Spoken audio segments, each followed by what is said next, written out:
Hey John Jake, welcome back. This one is for Jonjayrambo11111 on survival videos. You may also know him from, I believe it was Nat Geo or the BBC or somebody did out and did Preppers UK, which was really cool. But this is a quick rundown of some of my more unusual knives. This is not every knife I own, but it's all of the notable ones, I think. I've also done videos on a couple of the others, so I excluded those, like the machete on my book bag and the watch fire knife. I believe that's another video, but you've seen this on the 5 items for zombie apocalypse video that went around after Glockwork 9 started it. But this is a Aguila cane knife, and I didn't really go into it into depth, but it's basically a bush tool. And you'll see I have been a bad knife owner and left it somewhere it was getting leaked on, and I need to go ahead and take some steel wool to that and also get it sharpened up. As you can see, I've been using it. It's just in bad shape. So I'm going to get out my diamond hone, my Smith's diamond hone. And but this thing right here is like just about the best parang machete style blade and bush tool I've ever had. It was funny, you know, I've had it up all year and I really never took it down, and I could have used this thing 100 times this year out there making the wiki up. And so, I mean, I really needed this and I didn't have it, and so I'm, you know, using a pocket knife and a hatchet, and it's just, but the steel on that is just incredible. I mean, it has just a ring to it, and you can see the cordal thickness, and it's real super hard to bend. It's made for cutting down sugarcane, harvesting it. So next one we will go on to is this one. Okay, this one right here is an interesting one. This is the SOG Spirit by SOG, obviously, but this one, it's a throwing knife, you know, and a bushcraft style knife. You can see that it's got, you know, it's semi double edged. Like I can cinch down on it like this, but up past that is another sharp part of the blade. But the handle comes off of it, it screws out, and you can screw it onto the end of a mop stick, and it makes an instant, you know, like pig hunting spear, which is why I bought it. You know, I actually bought it when I went on that pig hunt that I have a video a while back on, and I was going to use it on one of them, but they wanted to take them live, and I was like, guys, I don't know if I can do this. But sure as hell, they ran in there, and I never had to pull it out. So, but this, believe it or not, is one of my best knives. I mean, very obviously, as you can see, the thickness on that edge and just the razor sharpness of it. I haven't had to sharpen this one yet, and I have used it, but that is high carbon steel, and it's a different beast entirely than a lot of stainless or other things you see. It comes with a nice little sheath. I haven't had a problem with the sheath yet. It's worked real well. It's got real snaps on it. It's real nylon. I will say this: it's ungainly. If you wear it on your belt, you have to wear it like behind you on your butt, or God help you, hang it down from like next to your belt buckle, because if it's on your side, it snags everything. It gets stuck. When you bend over, it sticks out. That's one of the things I don't like about this guy. But other than that, the knife, it's a throwing knife, it's a bushcraft knife, and it's a spear. It's a 3-in-1 survival double whammy. I love it. I have nothing but good things to say about it. And that's the SOG. Okay, now this is a real interesting one. This is my hog zone knife. This was, I bought this for hunting hogs, and big hogs in specific, and anything else you can hunt with a knife. You really can't hunt much with a knife, but you know, feral hog is one. And as a bushcraft knife, it also comes. This is the Fantasy Master. I don't know the name of it, but it is, as you can clearly see, it's a drop tonneau point, false top edge. The only thing about this is it's like funny. It's got a hollow grind. It's got like a 3-layer bevel, but it's got like a hollow grind and then a normal blade, which is unusual as hell. The only thing I didn't like about it to start with is right here had a continuation of that saw back. So what I did is I smoothed that so you wouldn't, you know, mess your thumb up anymore, and I laid some knurling into this top edge and, you know, like ground it and profiled it so that it didn't have any real sharp edge on it, but it's still rough, so to give you, you know, some good control over it while you're using it. But then again, you wouldn't be, you know, because these are really sharp, tend to screw your thumb up, and I am a control nut. I have to absolutely have, you know, the perfect grip, you know, be able to cinch down on it, do all that things. My handles are very, very important to me, so that's why I like this one. But as you can see, it's just a gnarly son of a bitch. It's just mean looking. It's not carbon steel, but it's real nice stainless. It's not, you know, Chinese crap like usually. Full tang riveted. That's not micarta. That's some other type of material, Bakelite or something like that. But it's real super sturdy. And comes with the lanyard loop and everything, a pommel in case you want to, you know, bash it, bash hog over the head or smack a window out or need to do anything like that. Excellent knife. It's been absolutely excellent. I actually slaughtered quail with it. I whipped their heads off with it, and I didn't even have to put them on the chopping block. I just, and their heads came right off. This thing is razor edged. And that's the Fantasy Master. Okay, now here's where it gets fun. This right here is the Biohazard, and it's an unusual story. It's full tang. That tang is set with, you know, what do you call those? Ferrules, where you can actually use this lanyard handle to tie it as a spear onto something, and then you've got yourself a single-bladed, pretty nasty spear. It's got a real nice back on it. You know, it's got a false edge, real edge. Like I said, all my stuff now, because I have this guy right here, this beautiful piece of equipment, which I highly recommend.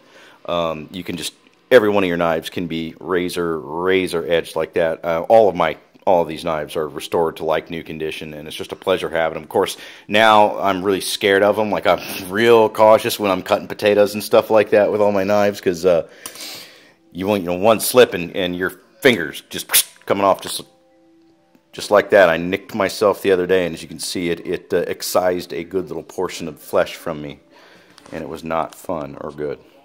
So that is the Biohazard, and they come in. Now they come in like a green too. They have a green handle and sometimes a green blade. I'm not going to do that zombie green crap. I've got to have concealment, and it's nice and dark. And if I was bugging out, this would be probably my main one on my bug out bag, and it's almost as long. I mean, it's somewhere between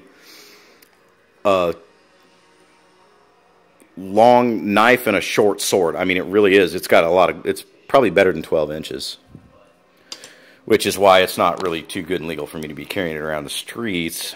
But hey, you know, if you're not doing anything wrong, cops around here aren't going to tend to screw with you, even if they do see it. So screw it. That's the Biohazard. Okay, now here's where it gets interesting. This was a gift from a friend a long time ago. But this is a 1940s, and this is the one I'm carrying right now. I just restored it last night. But this is a 1940s, honest to Christ, Finnish hunting knife. And I just re-oiled the sheath, and it turned out absolutely beautiful. It's very nice and supple. We used a combination of foot oil and corn oil, believe it or not, is what, you know, shiny leather like that. Something like boiled linseed oil is also good for it, but it kind of hardens up, and I didn't want that. I wanted it to remain supple. But as for the knife, this was made in Finland. Finnish hunters did this in the 40s. It's got some kind of I've never had it deciphered or anything, but that it has some kind of acid etching engrave. It's got a nice fuller on it, which, you know, you can tell it was made for hunting big game like moose and bear and the stuff they have in Finland, but has a compressed leather handle that has just remained absolutely, I mean, it's in immaculate condition, other than some of these bangs and stuff on the pommel from obviously it being dropped or used to smack something by someone who had it before me.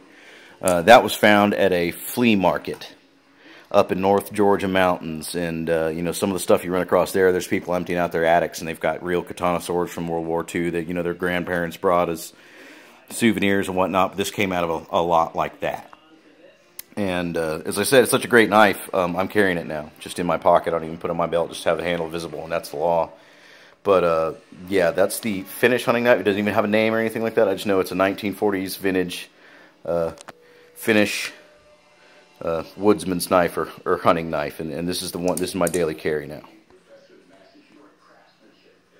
Okay, now this is a really cool story. This one I had custom built for me by a guy out of Ontario. I sent him off my horn from one of my last spike kills, because I said, you know, this it's just a little spike buck, but you know, and he only had 2 points on him. But one of these animals in particular, I said, wow, that's going to make some great handles for something. And so I wanted to do something with that, and I had a little bit of leftover buck skin. But this is a custom built, and this was built here. Let me get on my own shadow here. This was built for me. I had it commissioned. I hired the bladesmith to do it, but he's out of Ontario. And this is a buck skinning knife.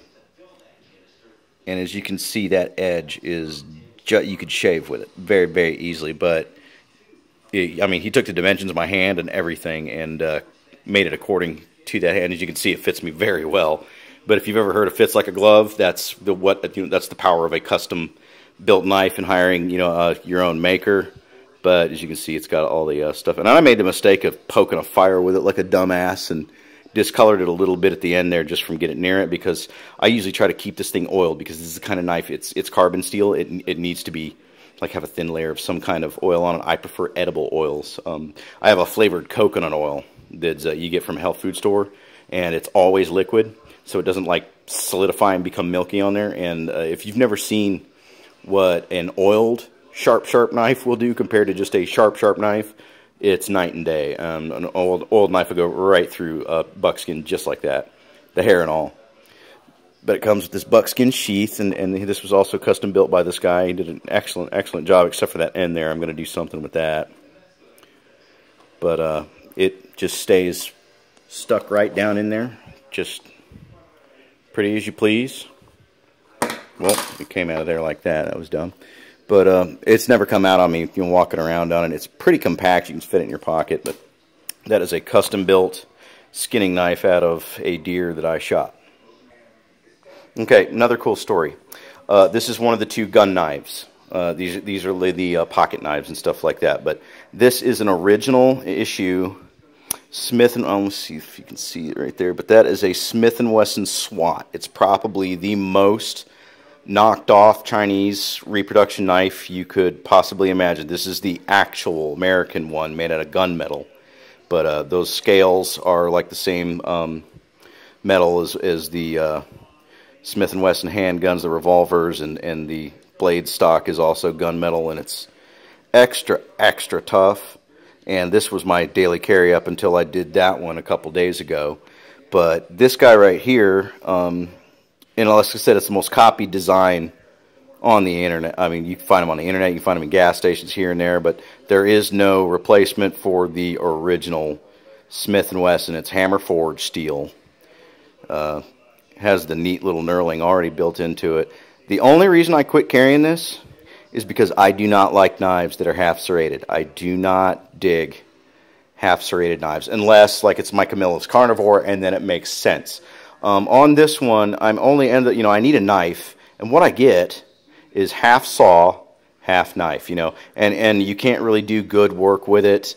You only have like this much of a blade to use, and that bit of blade is very, very sharp because of my Ruixen sharpening system, but still, and if you look at it, the blade's not even the length of my palm. So I mean, that is like I could take that into practically the courthouse. It's ridiculous. Counts as a Swiss Army knife basically. And other than being that, it's a little bit heavy because it's all metal. I mean, it's very, very sturdy and it's a little bit heavy. But this is like a beater for doing specific jobs. I think opening boxes.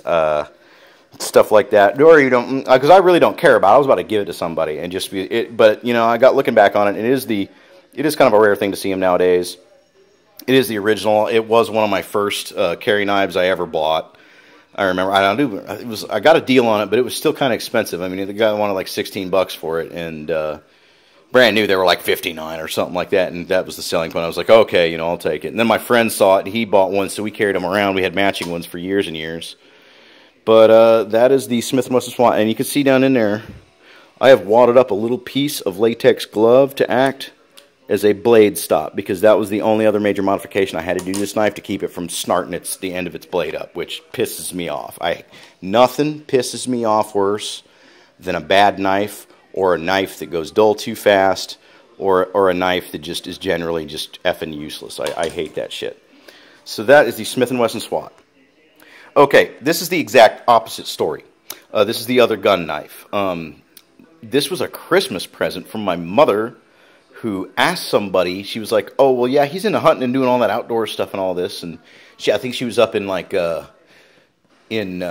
Ridge or Kershaw. I can't remember which one it was, but she stopped at this store that was like, hey, prepping and military surplus and all this. So she was like, oh, I'll get him a birthday present. And she said, well, what do you have here that's really unique and that you wouldn't usually see? And he said, here, if he buys this, he's never going to need another knife. This is the Remington Sportsman. Yeah, the Remington Sportsman series. Mossy Oak Real Camouflage. This has the same rubberized, grippy exterior as my favorite Bic pens, which I was like, oh wow, that's neat. But it's real mossy oak, real camo, all metal parts, very thought out, very sturdy design. Everything has 3 bolts on it. It's a liner. It's like a liner sort of lever lock type. It's a little better than a liner lock. I'll say that. I would trust it more than a liner lock. It's got these great Keelians and, you know, quick assist opening. It's a lot. It's actually almost as easy to open as this thing. This thing you can tune it, but this guy has a little like safety nut that I haven't been able to quite find a bit for yet in my tools. But I don't really need to. It's, as you can see, it's ball bearing supported. It's a lot lighter than that knife. I still don't like half serrated knives unless they're brand spanking sharp new like that. Excellent blade on it. I haven't touched that blade yet because it is just so damn sharp you can shave with it. And the only reason I'm not like sporting this knife daily, because it's a completely awesome knife, is that it's like too nice to mess up. And I have all these other knives to mess up. So I mean, it was a gift and all that, and like I would gut a deer. I would bring it with me to deer camp to gut a deer, but I don't know if I would want to daily drive this puppy because it's just so damn nice. I mean, it's got kind of a classic German profile to it, you know, with the Killians, and you know, I love Killians on a knife, and if you can put like them on a blade like that ingeniously, that's just I love it. I absolutely love it. But that is the Remington Sportsman knife. Okay, these two are some that I have on and off daily carried. I still daily carry them sometimes, but you know, like I've said, I've got all these cool knives to daily carry with, and my choice of any one of them, it's gonna be this one. I like the entire blade. I like the length. I like the construction. I like the weight. It's actually very light for its size. But these two are switchblades. They are. Let me see. This one right here is a Baofeng, piece of shit, Chinese.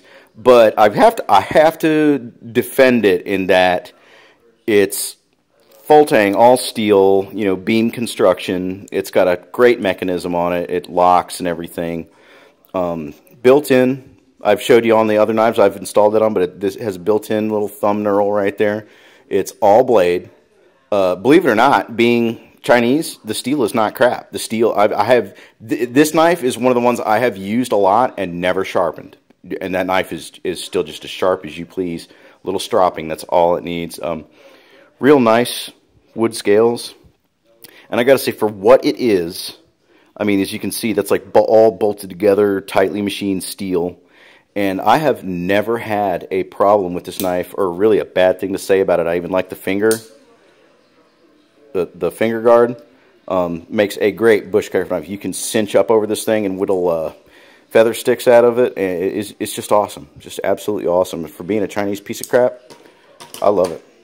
This one right here is one, the other guy on my channel, you may have remembered him, Hank. The guy I talked to off camera, but Hank gave me that as a Christmas present. I bought him a knife one year, and so he gave me this right here. But that is a, I don't even know what brand. That is a stainless. That's it. That's all it is. But it's some gas station brand knife, and again, all blade, which I love. I've never taken a sharpening stone to that thing because the steel is legit. It's like, it might be like Taiwan. I don't even know where the hell it was made. It's got polymer scales, metal everything, just like that one. It's probably even a little bit cheaper in design than this Baofeng piece of shit, and it's a great knife. I mean, it really. I mean, just check that for bushcrafting. It's a great knife. I mean, it's even got. You can even put a lanyard through it and wear it as a neck knife. You know, like around your neck, and it does have a top safety, so you can't push it back out. You have to unlock it like that to make it go. But this little sucker has sprung open for me every time I've ever asked it to, done anything I've ever asked of it, not got dull. And out of all my knives, These three, I'd say, are some of the best. I mean, I really are. I mean, I'm not putting down my Biohazard or my Fantasy Master or the Cane Knife or anything like that, or the SOG, especially the SOG. Because the SOG, God knows, the SOG costs more than probably all four of these right here. But this one is probably the pinnacle of them all. This is the one that makes the most sense to me on a daily basis to have with you. It's a real, it's a real man's finish hunting knife. You can take on a bear with it or whittle you some fire sticks. And these little guys, great for pocket knives. The Bee's Knees top shelf pocket knife. This guy is beautiful. I couldn't bring myself to leave a mark on it. We'll just put that away. And last but not least, this is not a knife or anything, but this is just something I wanted to show you, just interesting shit you come across. That is a 19, I believe it 40 or 50s era, Chicago issued slapjack or sap, as they call it, a leather sap. It is not a blackjack. Blackjacks were a completely different design. This is a leather sip or a leather whip, but it has a coin of hard lead underneath hard-boiled leather. And I'll just give the counter a little tap, but I mean, that's barely flicking my... If I wanted to, I could smack a piece off of this granite countertop, because they had to quit using them, actually, because of a couple of different, like, Supreme Court rulings, and basically they were cracking people's heads open with them for beating them too hard with them. You're only supposed to use like a slightly arresting blow, because it has spring to it like that. So you whap somebody on the back of the head just a little bit, they're going to see stars. A little bit harder, they're going to be unconscious for 3 hours. And that's why the cops liked them. But unfortunately, the people were waking up in cells and they were vegetized and cracked skulls and couldn't remember their mother's names and stuff like that. So they quit using them. But as just like a self-defense, like a little prepper item to have, that's a great little piece of kit right there, and it? Just naughty. All right, well, that's the entire collection. It was good talking to you, John Jay. I was going to do a good review of all these knives, and I think they're interesting. So I was just wondering what you think. So thanks for watching, everybody, and always remember, there's a wealth around you. Stay safe.